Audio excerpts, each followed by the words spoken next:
Aye. Mayor Peacock. Aye. Do we have any non-scheduled citizens and visitors for agenda-specific public comment? Anyone here to talk?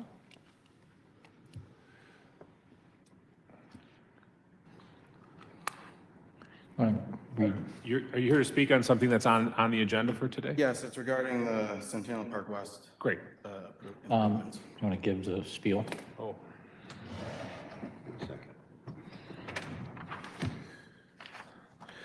Ladies and gentlemen, we now come to the public comment portion of our meeting.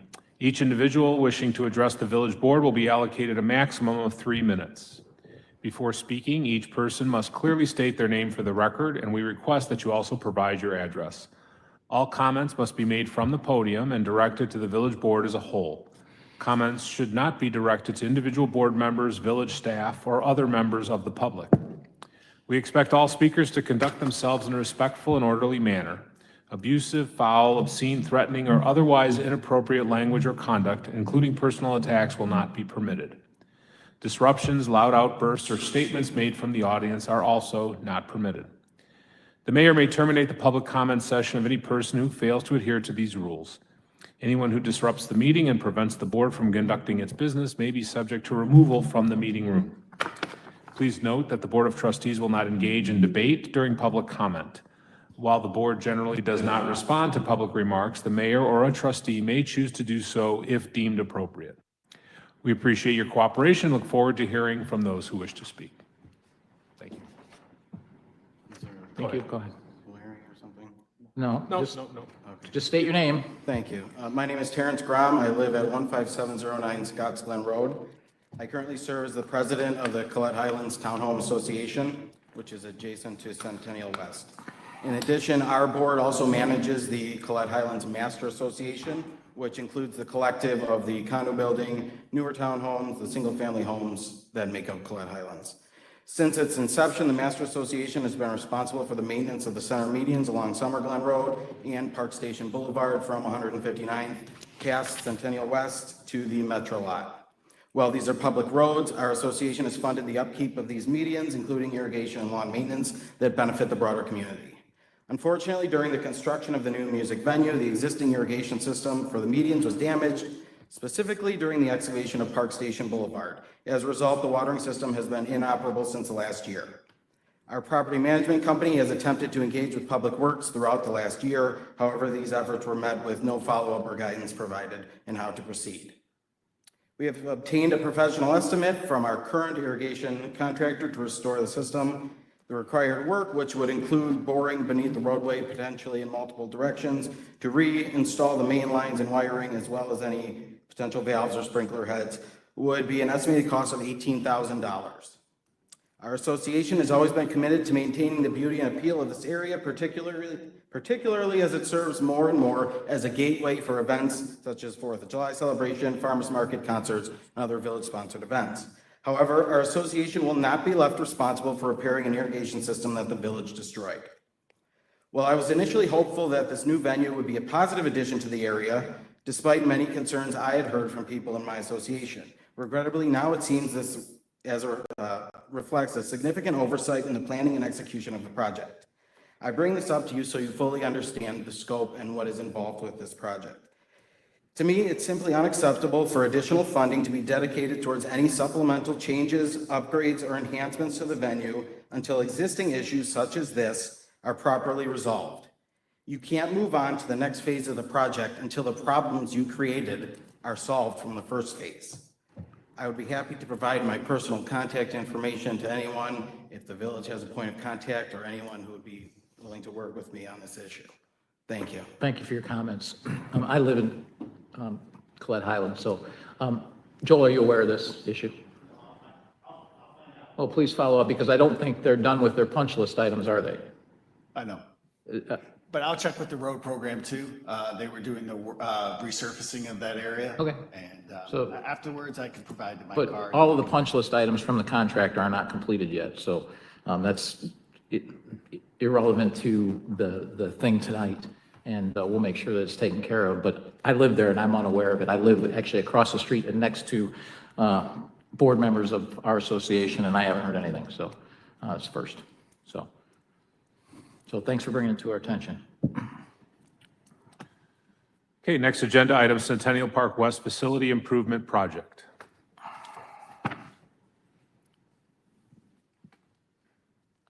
Bueller? Somebody? Mr. Chairman, Trustee Malani? I move to recommend to the village board to approve the waiver of the competitive bid process in favor of participation in joint purchasing cooperative Omnia Partners pursuant to contract number 02-139 and authorize the approval and execution of a vendor contract with Davcom Electric Incorporated for the Centennial Park West Facility Improvement Project based on their proposal number 2025-1610 dated April 7, 2025 for $922,800 plus a $50,000 contingency for a total not to exceed contract price of $972,800. Second. Are there any questions or comments? Mr. Chairman, Trustee Malani? just to make sure, there's only a small amount of this that wasn't budgeted, right? No, all the money was budgeted for. We did have to kind of scrape up some dollars from some projects to offset. So it came out of other areas, but it Correct. ends up staying within our budget. Correct, no that we budget published amendment. in December. Correct. Okay. Yeah, it was for, I think there were some savings on some other projects. But, Yeah. I saw the movement of the money. I just wanted to make sure that we were yeah, just well it's all within. within budget. Okay, thank you. Mr. Mayor? Trustee Healy? Joel, could you, we're buying some LED Correct. big screen. Very big screens, 15 by 25 foot. It'll be vertical screens. This allows us to put the acts on the screens, but also any kind of sponsorships and so forth, or we can use the screens also for movie nights and so forth. So it'll be multi-purpose for many different kind of events. But these would be state of the art, and this is what I assume. But the state of the art keeps changing every year, and we keep getting more modern. It's state of the art from a few years ago because we didn't want to be state of the art today because then it would be 5 times as much. That's true. Well, Sure. I was just wondering about, have we looked into renting these or whatever? I mean, we're committing a lot of money to. Correct.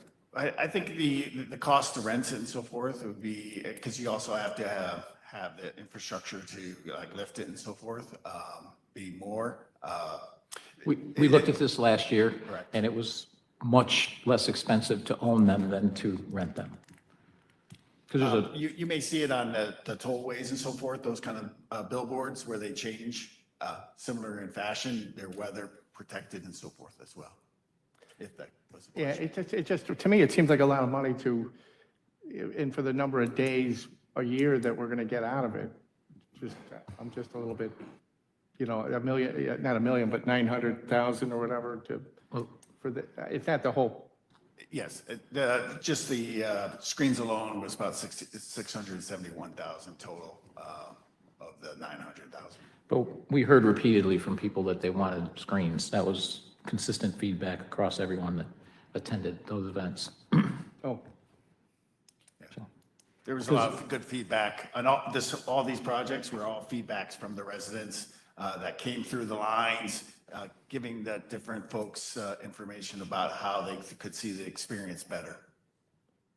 okay, thanks. And then the water fountains obviously makes sense. People can fill up water bottles. We heard that feedback as well. And the power, we know that given that we now need metal detectors and all of that, it's kind of a changing security environment. So that's why all that's being added. Correct. And additionally, some of those additions back a year ago, we kind of knew we wanted to make them, but the general contractor was a challenge, and so we felt it was much more effective for us to wait to do that. If you've seen the renderings before, we had the video screens on the renderings with the projects, like the mayor mentioned, that we're planning for that in the future.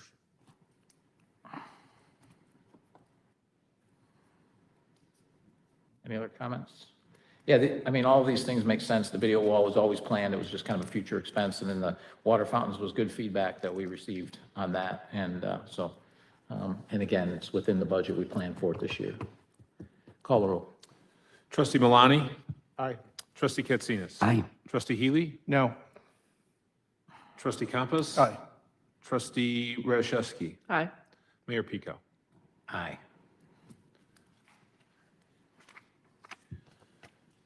Next item, 145th Place Sidewalk Installation and 82nd Avenue East Ditch Improvements, Katy Lane to Cristo Lane, construction contract, contract award recommendation. Mayor, Trustee Radiszewski. I move to recommend the execution of a contractor agreement between the Village of Orland Park and Davis Concrete Construction Company of Moni, Illinois for construction services for the 145th Place sidewalk installation and 82nd Avenue East ditch improvements, Katy Lane to Crystal Lane, for a total not to exceed amount of $325,434.50, subject to Cook County approval, and authorize the village manager to execute all related contracts, subject to village attorney review. Second. Any questions or comments? And this is also the one that's related to the budget amendment, where the reason we're doing it now is because we got $430,000 from the county, correct? See some head nodding, so yes? Great. That's correct, yeah. All right, call the roll. Trustee Radiszewski. Aye. Trustee Healy. Aye. Trustee Katsinas. Aye. Trustee Malani. Aye. Trustee Campus. Aye. Mayor Pico. Aye.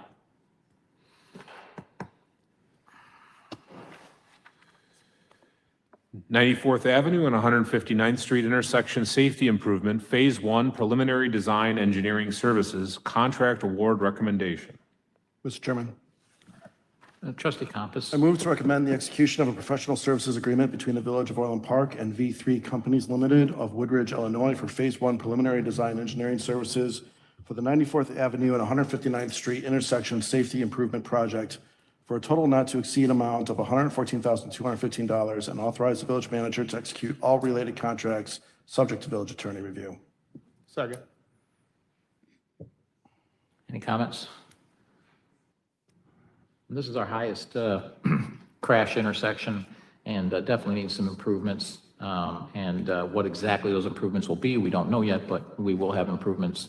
So, so this is a good project to move forward with. Call the roll. Trustee Campus. Aye. Trustee Malani. Aye. Trustee Healy. Aye. Trustee Katsinas. Aye. Trustee Radiszewski. Aye. Mayor Pico. Aye.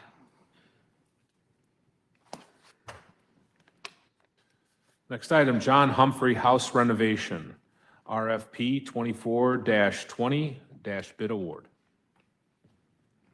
Mr. Chairman, Trustee Campus. I move to recommend to the village board to approve and authorize the execution of an agreement between the Village of Orland Park and Kraus Construction Incorporated as the qualified responsive proposal for RFP number 24-020, John Humphrey House and Stellwagen Farmhouse renovations for a cost of $881,667, plus a contingency of $18,333 for a total not to exceed contract price of $900,000, and authorize the village manager to execute all related contracts subject to village attorney review, and authorize the village manager to approve change orders not to exceed the contingency amounts.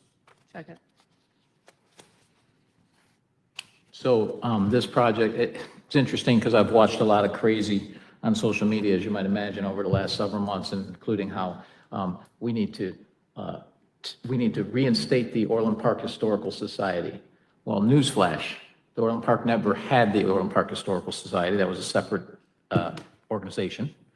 John Humphrey willed the house, or the I think it was John Humphrey, the third or fourth, that was the last survivor, and willed the house to the Orland Park Historical Society. But as part of that, he had the foresight to say, if the Orland Park Historical Society ever loses control or can't maintain the property or goes under, that it would revert to the village, which it did. So we inherited this from them. So we didn't get rid of the Orland Park Historical Society. We actually have saved the John Humphrey House. It's very expensive to do this renovation, as you can see, almost $1 million. But it will completely fix it so that it is restored and then people can tour it. And we've heard also the discussions about how dare we get rid of a museum. By the way, that museum had less than 100 unique visitors a year, aside from some events that we did there. It's not really much of a museum or much of a useful building. So this is actually a living, breathing museum where our artifacts can be placed in there, combined with the case that we have now that we didn't used to at the library, you know, that place that we don't have a relationship with. We got a case put there, permanent case, so that we can put our museum artifacts there. Also, we have cases in the lobby here, which probably more people saw tonight than see the museum, the previous museum in 3 months. So makes much more sense to rotate those artifacts between something that's seen all the time rather than spending a bunch of money on a building that's pretty much useless. Long-term plans for that building, the old Village Hall, is probably to demolish it, keep the parking lot for that area and for the, you know, as the downtown hopefully redevelops the antique area and all that, gives some parking because there's not a lot of parking down there.